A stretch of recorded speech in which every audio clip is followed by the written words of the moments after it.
माननीय एस जयशंकर जी आपको संबोधित करेंगे। मेरा विनम्र निवेदन है माननीय जयशंकर जी से कि आपको संबोधित करें।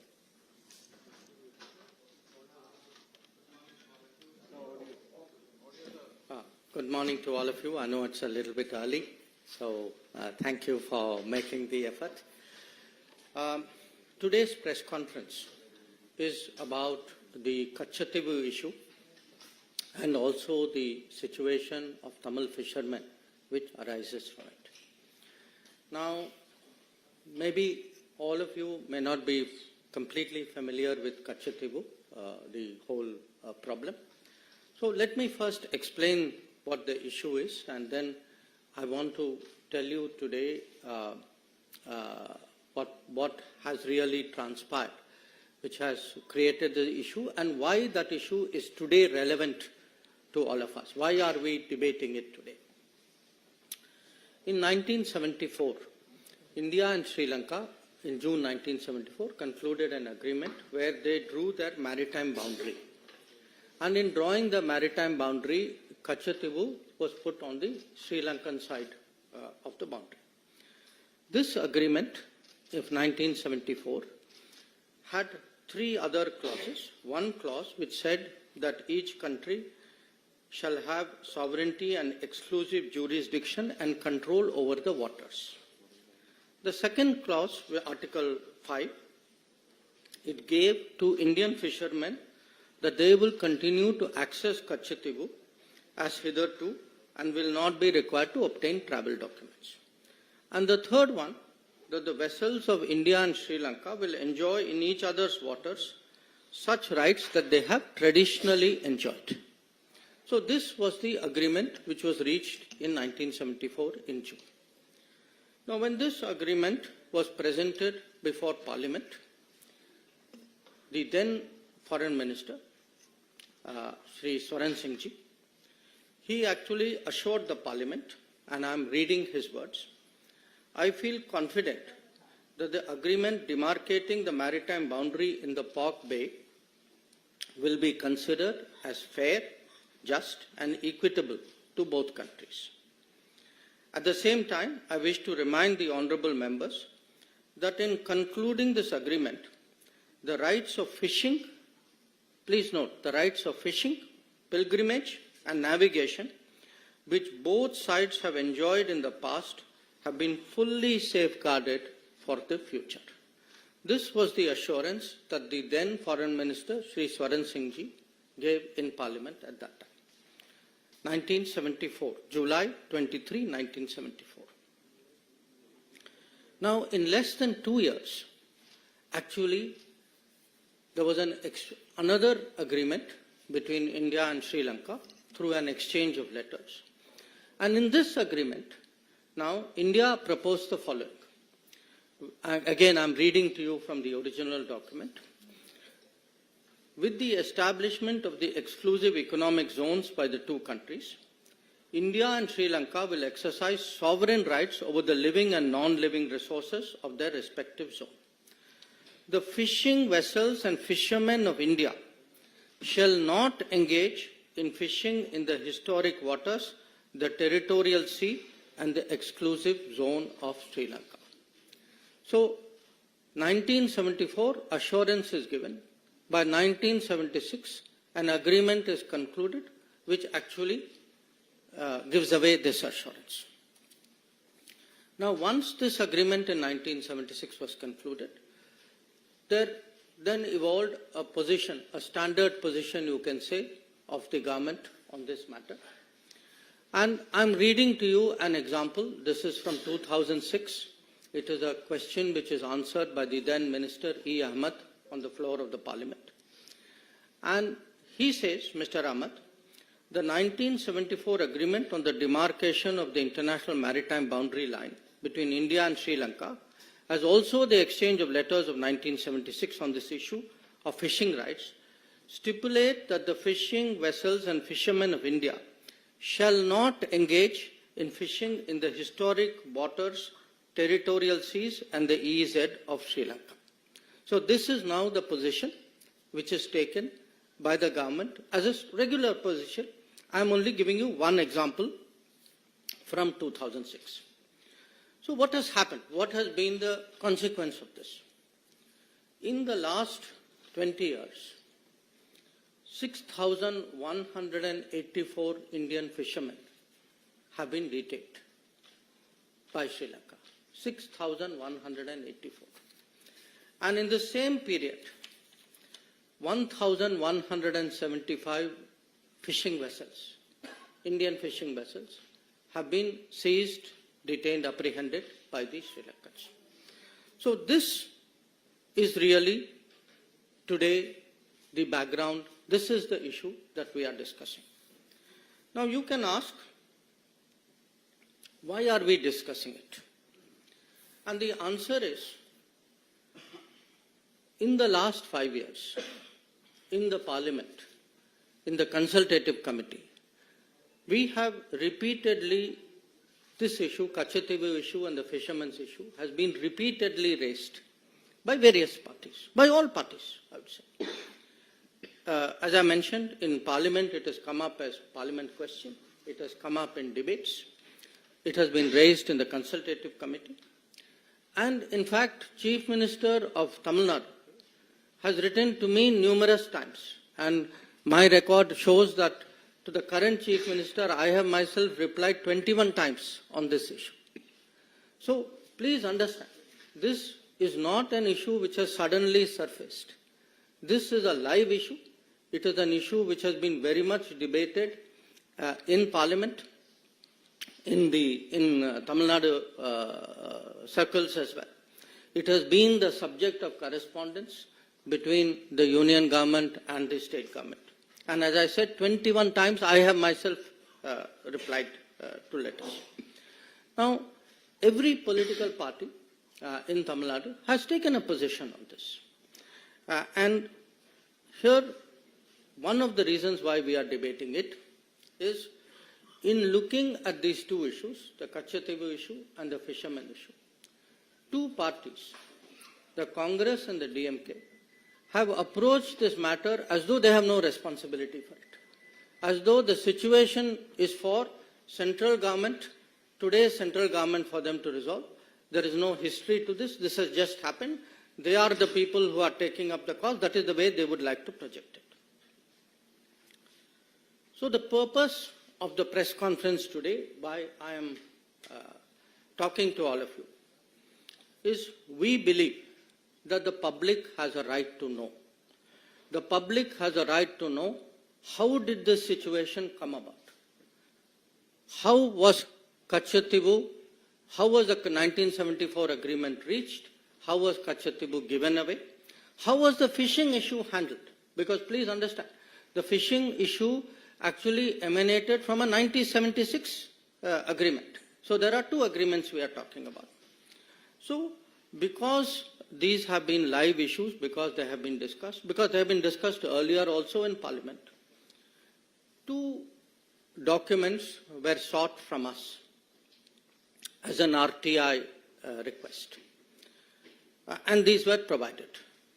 One was a document about Ministry of External Affairs, summary background note for the meeting of the Informal Consultative Committee in 1968 on this issue.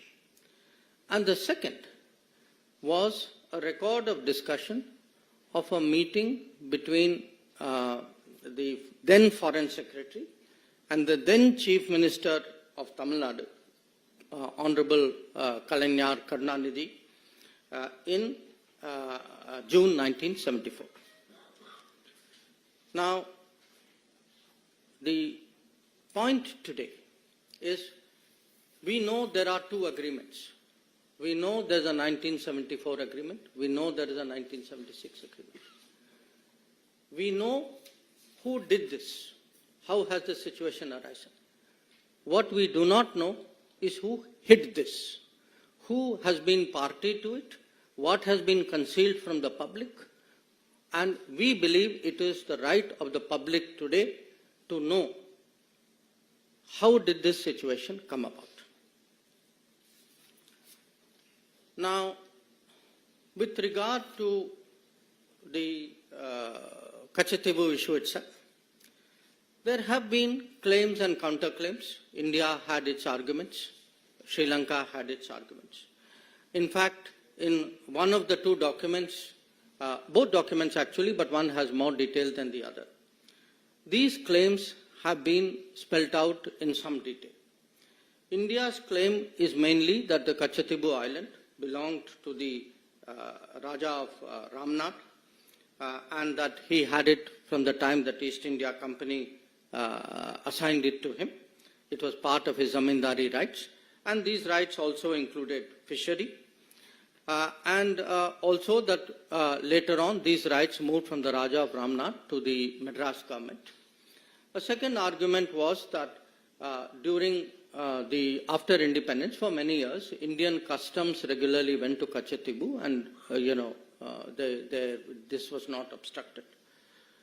And the Indian view also was that there was absence of any documentary evidence to show that Sri Lanka had an original title to Kachatibu. So these were largely the Indian arguments. The Sri Lankan argument, which also this document, which has been obtained under RTI, has released, was that according to them, they have records which go back to the 17th century, and that they also feel there were some conferences where which looked at their claim in a more positive manner. This is their claim. Now, what actually happened on Kachatibu was, after both India and Sri Lanka became independent, there were issues between the military of the two countries about using this island. And that's how this issue actually came up as an issue between the governments. And from the 1960s, this issue picked up. And it was particularly discussed. There were many discussions, but I think the most important one was a discussion in 1974, few months before the Kachatibu agreement was done, when the then Sri Lankan Prime Minister, Sirimavo Bandaranaike, came and met Indira Gandhi ji, who was then Prime Minister of India. So this broadly is the issue. These are the claims. But as I said, we know who did it. We are today looking and discussing who hid it. Now, in all of this, whenever there is a territorial dispute, it is natural that there is a request. You take a legal view of what is the claim. So at this time, the legal view was actually originally sought from the then Attorney General of India, Shri M.C. Setalvad. Many of you would be familiar. He was a very famous person. He was a legal luminary. Now, it's very interesting. Shri Setalvad gave his legal opinion as the Attorney General in 1958. In that opinion, he says, the matter, and I'm reading from it, the matter is by no means clear or free from difficulty, but on the assessment of the whole evidence, it appears to me that the balance lies in favor of concluding that the sovereignty of the island was and is in India. So this is the opinion of the then Attorney General. In fact, he not only mentions that, he also says, because please note, he says that the matter is by no means clear. He says whatever is agreed, it can also be limited by custom or treaty, and therefore Mr. Setalvad suggests that it may be possible for India to contend that there exists a right by custom in the Indian fishermen to fish in the territorial waters of the island. So essentially, the Attorney General is saying that the balance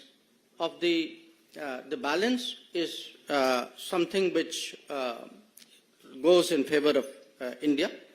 But even if it doesn't, there is still a case there is still a case to insist on fishing rights, access of Indian fishermen to the waters of this island. Now, interestingly, other than the Attorney General, the Ministry of External Affairs also has a legal department. So, we had a gentleman there at that time called Dr. K. Krishna Rao. He was a very eminent person dealing with international law. And Mr. K. Krishna Rao also takes a very interesting view. He says, I'm not suggesting that we have no case at all, but I submit that our legal case in this connection may be used to obtain fishing rights around the island. So, what we have essentially is, you have the main legal people, and please bear in mind, we are talking 1958 and 1960. The main people actually saying, look, we have a case, it may not be a 100% case, we don't know where this case may go, but at least we should insist minimum that we should get fishing rights. And as I told you at the beginning, the island was also given away in 1974, and the fishing rights were also given away in 76. And whether in 74 itself, was there any sincere effort to press for fishing rights? I think I'll leave it to you to conclude, because 1976 shows otherwise. Now, if this is the situation, you will ask, how did this happen? Now, how did this happen has many aspects to it. One, and perhaps to me the most basic, I would say recurring one, is actually the indifference shown by the central government, by the prime ministers of the day then, about the territory of India. That fact is, they simply did not care. And to demonstrate that, I think if one looks at, again, this is there in one of the documents of the released under RTI. This is an observation by the then Prime Minister Jawaharlal Nehru in May of 1961. He says, he writes, I attach no importance at all to this little island, and I would have no hesitation in giving up our claim to it. I do not like matters like this pending indefinitely and being raised again and again in Parliament. So, to Pandit Nehru, this was a little island. It had no importance. He saw it as a nuisance. Why are people bringing it up again and again in Parliament? So, for him, the sooner you give it away, the better. Now, you can say, okay, this was Pandit Nehru's view. Now, I want to read to you. Actually, this was not just Pandit Nehru's view. This view continued on to Indira Gandhi ji as well. So, it's very interesting. If one goes through the records of Parliament, we are now looking, I'm fast forwarding it to the time when Kachatibu agreement is done. There is a member of Parliament called G. Vishwanathan from Tamil Nadu. And he says, this is I'm quoting from Parliament records, we are worried about Diego Garcia, thousands of miles away from Indian territory, but we are not worried about this small island. When we speak of it, the Prime Minister, he's talking about Indira Gandhi ji, the Prime Minister is said to have remarked in the AICC meeting that this is a little rock. I am reminded of those days when Pandit Nehru called about our northern boundary as a place where not a blade of grass grew. I would like to remind the Prime Minister that after this historic statement by Prime Minister Nehru, Pandit Nehru never regained the confidence of the country. This is going to happen to the Prime Minister when she says this is only a little rock and that there is nothing to worry about the territories of our country. So, as you can see, this is not just one Prime Minister. whether it was Pandit Nehru or whether it was Indira Gandhi, this very dismissive attitude, this little rock, this small island of no importance, this was the historic Congress attitude towards Kachati. Now, again, please don't think it's an individual view. This was actually, in a way, had seeped into the party thinking. So, I will give you another example of it. Same time, there was a very well-known Congress leader, all of you are familiar with his name, he was from Delhi, called H.K.L. Bhagat. Now, H.K.L. Bhagat is reacting in the same Kachatibu debate. So, he says, and I'm quoting from the parliamentary record, he says, my honorable friend from the DMK was just now talking about Kachatibu, the island. It appears to me that the DMK thinks that probably they can desperately cling to this issue and survive in Tamil Nadu.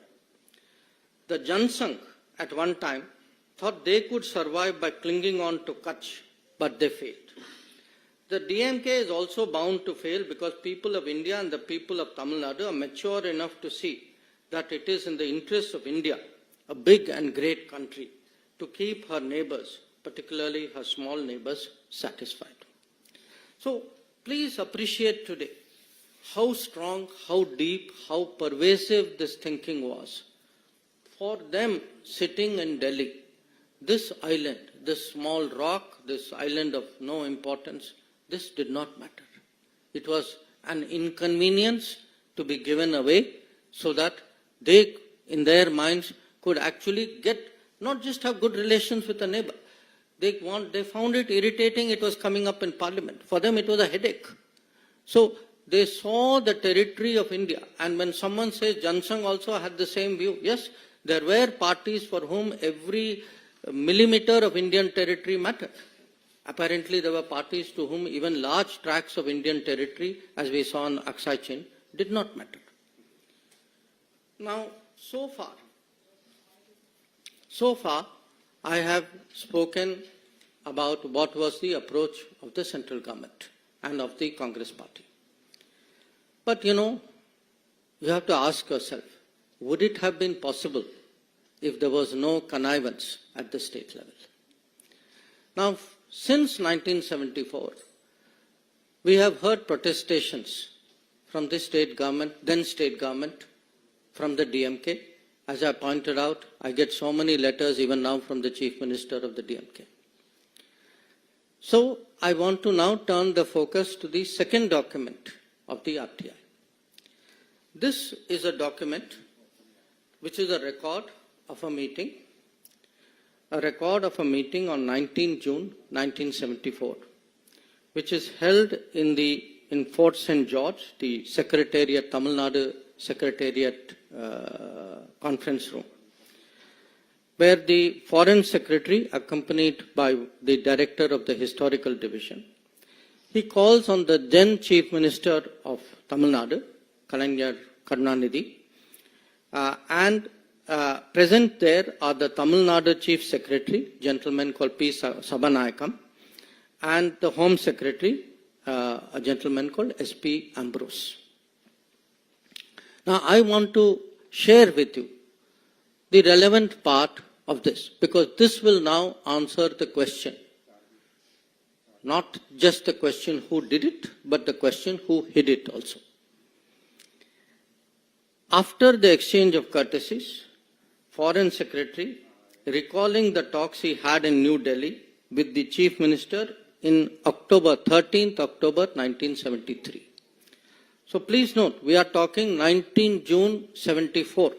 So talks have been going on between the Foreign Ministry, Union Government and the Chief Minister from 1973. So recalling 13th October 1973 and with the Chief Minister, Secretary and other officials of Tamil Nadu in Madras on 14th October 1973, before the Indo-Sri Lanka official level talks in Colombo on 15-16 October 1973.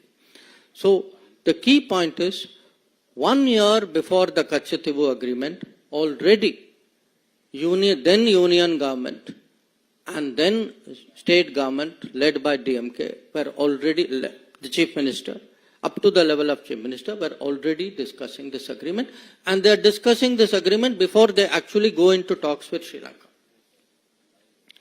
Now then it says, Foreign Secretary said, the purpose was to keep the Tamil Nadu government fully informed.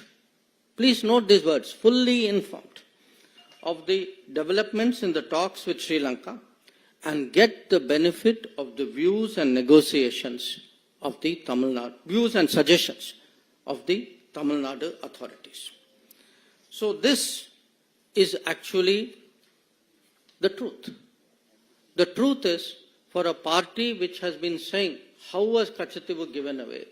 How was state government not consulted? How could the union government have done this? The fact is that actually there were consultations going on. They were kept fully informed. And please, when you hear the rest of it, you will see that it is much more than this. So I am now reading another part of the document. Foreign Secretary then said that he had the authority of the Prime Minister and the Foreign Minister to put forward to the Chief Minister of Tamil Nadu for his consideration a compromise proposal which would divide the historic waters in the Park Bay. So here it is. It is not even that they are being informed after the event. They are actually being consulted 1 year ahead. The key proposal is now actually being put forward to the Chief Minister. And the Foreign Secretary then proceeds, the next paragraph will show, he proceeds to explain this in great length. Now, at the end of the conversation, again I am quoting from the document, on the substance of the proposal, the Chief Minister indicated that he was inclined to accept the suggested solution. Then it goes on. The Chief Minister, having once again signified his general acceptance of the suggested solution, said that for obvious political reasons, he could not be expected to take a public stand in favor of it. The Chief Minister, however, assured Foreign Secretary that he will help keep the reaction at a low key and will not allow it to be played up. The Foreign Secretary appreciated this gesture and stressed that nothing should be done to embarrass the central government or turn this affair into an issue between the center and the state. So, the fact is, we know today actually not just who did it, but also who hid it, who were all the parties who were responsible for the 1974 Kachativu Agreement. Also, how the fishing rights were terminated in 1976. So, if we have today a situation, as I shared with all of you, that in the last 20 years, if 6,184 fishermen were detained, if 1,175 boats were detained, you all know who is responsible. So, for today, it is important for the public to know, it is important for the people to judge. This issue has actually been hidden too long from the gaze of the public. So, we believe today that, at a time when there are big debates and decisions going on in this country, that the full truth on Kachativu and on Tamil fishermen's activities and right of living should be placed before the public. That was the purpose for this press conference. I thank you for your attention in listening to me.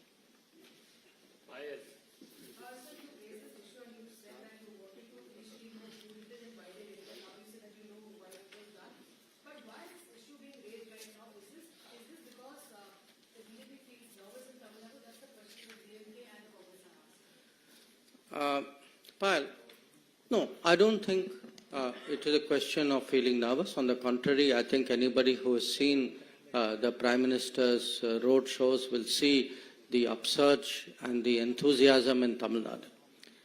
It is being raised because it has been very much a public issue. I mean, as I said, look, 5 years. I myself have written 21 times to the Chief Minister Stalin of Tamil Nadu. Every meeting, please look at the Parliament records. You know, anything, there was a discussion even on anti-piracy legislation.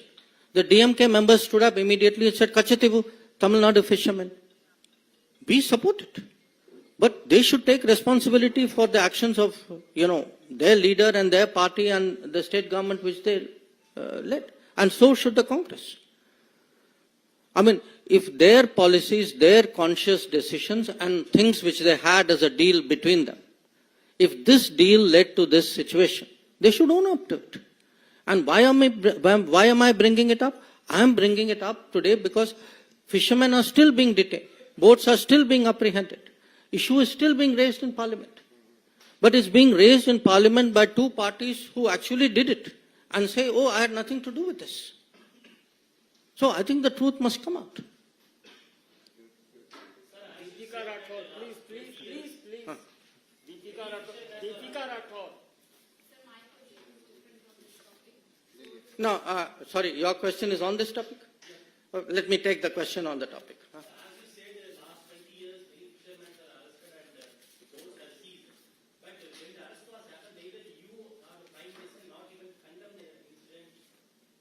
No. Excuse me. Whenever there was an arrest, how do you think the people got released? They got released due to our efforts. I have myself, Prime Minister has taken it up with the President of Sri Lanka, with the Prime Minister of Sri Lanka. I have taken it up with my counterparts. Our embassy is working on it. So, it's very good to give statements from Chennai. The people who do the work are us. And we are doing the work because of a situation which people in Chennai and then people in Delhi put us into. So this is not a question of condemning it. We are the people who get the fishermen released. We are the people who got the boats back. So let's get the record straight. So please.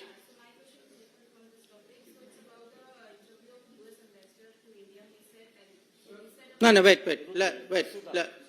First, let's take questions on this topic. Basudha.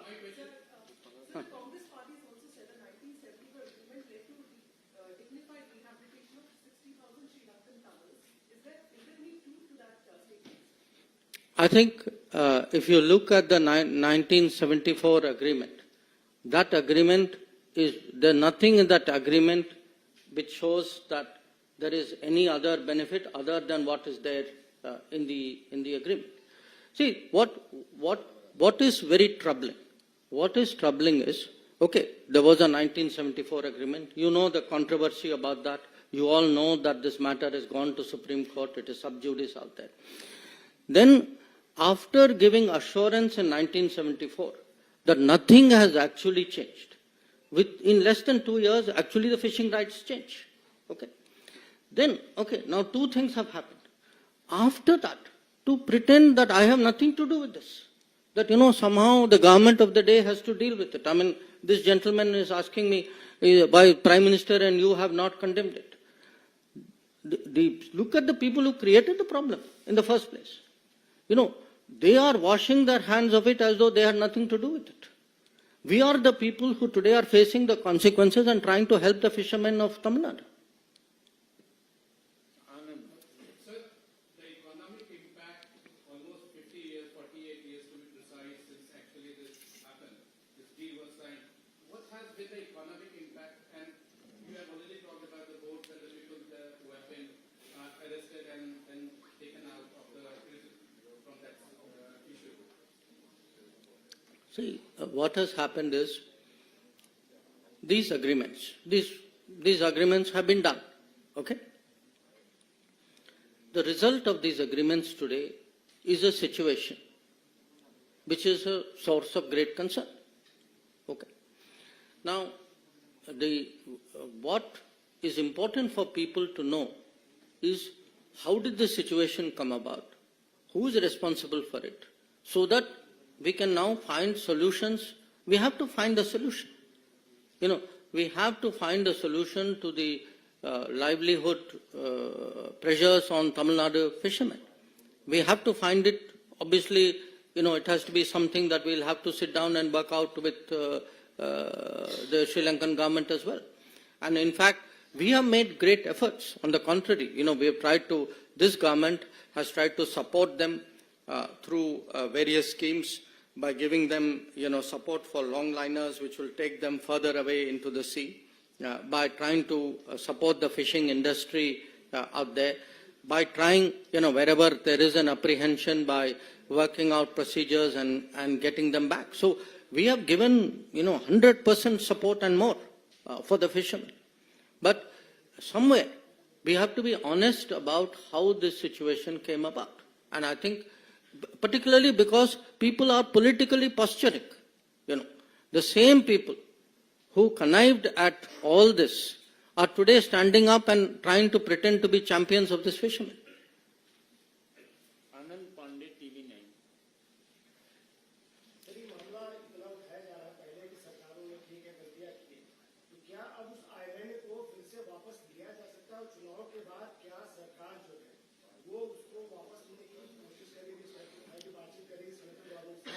See, the issue, you again know, there are two writ petitions pending before the Honorable Supreme Court. So when a matter is sub judice, nobody speculates on this matter. Today, the issue is how did we arrive at this point? Who has the responsibility? And who is hiding what? People should know. So what will happen in the future? I think, as I said, matter is sub judice. Mohit Bhatt, Times Now. Sir, today Prime Minister Narendra Modi has tweeted and he also attacked DMK on this issue. He has stated that DMK and Congress are on the same page when it comes to the giving away of Chattivu Island and how they only work for their family. And he has quoted report that how then Chief Minister of Tamil Nadu Karnataka was taken into confidence by Indira Gandhi to give away this particular island. Mm-hmm. In fact, the Prime Minister is referring to exactly the matter which I have spoken about in great detail. The question of, the meeting which took place in June, the continuous contacts and the full information which was given to Tamil Nadu government from 1973 onwards. The fact that they were consulted before the talks, official talks took place with Sri Lanka. The fact that the Chief Minister was asked whether what was called the compromise solution was placed before him.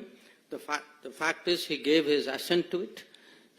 So all this is today a matter of public knowledge. So the reality stands, in the glare of sunlight, that the right to information has shown to the people of Tamil Nadu that actually the DMK very much connived with the Congress party in 1974 and thereafter in creating the situation which has happened. Sir, I was to say, why the then Chief Minister Karnataka accepted to give the rights of Chattivu to Sri Lanka? Is there any political pressure or is there any reason? You should ask DMK that question, no? Sir, do we have any updates on the number of Indians still left in the Russia to play Warsaw? In what? Russia to play Warsaw because yesterday also. Oh, okay. So this is not. I'll come to your question. Anybody else on this question? Piyush Mishra. Huh. Piyush Mishra. So now the Congress is saying as to why the government is stirring the exchange which took place between the two governments in 1974. In fact, P. Chidambaram, former Union Minister, has said on a quote, he says the area of Chattivu is 1.9 square kilometer. It was Indira Gandhi who rescued 6 lakh Sri Lankan communities and gave them freedom and a new life. How do you see this? No, I think, frankly, this is a cover-up for something which was done. If there was any such consideration, we would see it in the records. The record is very clear. What does the record say? The record says, Pandit Nehru said, that this is a small island of no importance. The record says, Indira Gandhi said, this is a little rock, which doesn't matter. First you say it doesn't matter. Now you claim that you actually got something for it. There's nothing to show that. Payal.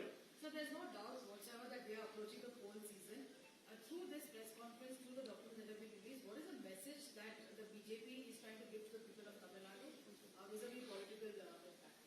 No, look, I think it is important for the people of Tamil Nadu to know the truth about a very emotive issue on which the public has been misled for many, many years. The purpose, there is only one purpose for this press conference. That purpose is the public has the right to know. The public in Tamil Nadu particularly has a right to know about an issue on which there has been so much debate in the last 50 years. We need TV 18.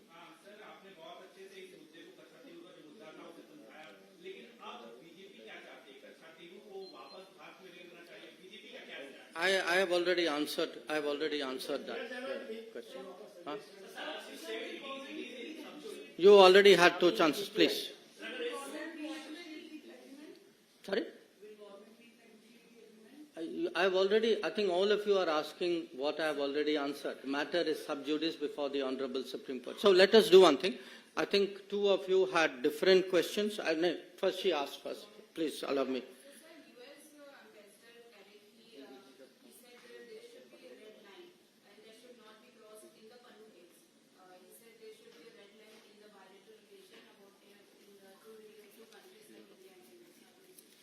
See, the U.S. ambassador, as an ambassador, obviously will say what he thinks is the thinking of his government or the position of his government.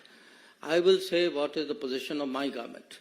And the position of my government is that in this particular case, there have been certain information which has been provided to us, which we are investigating. And it is something we are investigating because we believe our own national security interests are involved in that investigation. So as and when we have something to say on that investigation, we would be very glad to speak about it. At this point of time, beyond the fact that there is an investigation going on, we have nothing more to say. So I think that gentleman right at the end.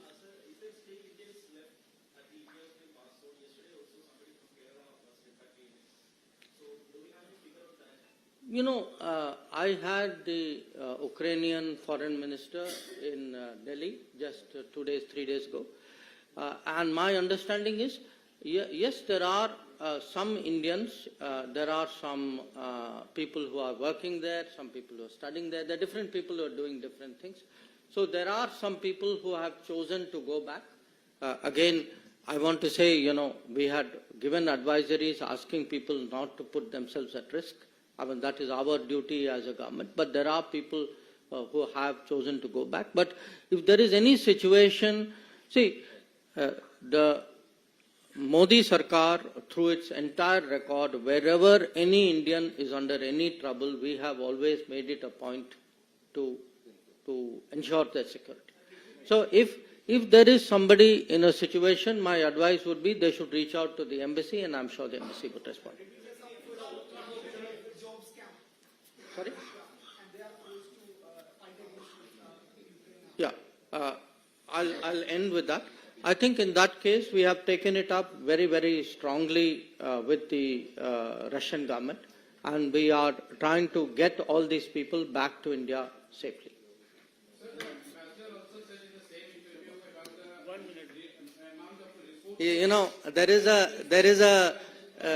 The MES spokesman does his weekly press conference. Please let him earn his salary also. So I think today the purpose of my press conference was on one issue. And once again, I thank you all for making the effort to come in the morning.